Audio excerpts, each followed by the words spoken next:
Is bowling bad for mild inguinal hernia? Hello. Any added stress that causes increased abdominal pressure is bad for hernias. You need to have your hernia evaluated and cleared for this sort of activity before doing too.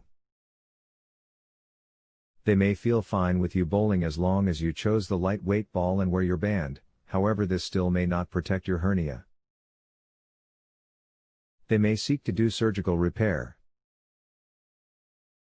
Slight bulge but no protrusion, feels great with band, 10 to 20 pounds lifting now does not aggravate it.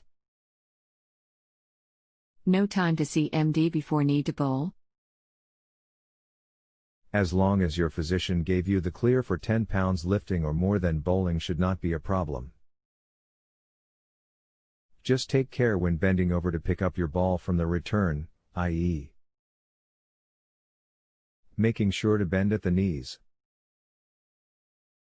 And always wearing the band they suggested. If you want to discuss this more, please feel free.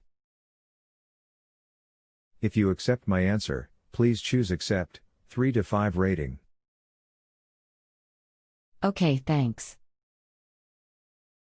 If you have a health question and want to chat with a doctor now, visit justanswer.com/ythealth.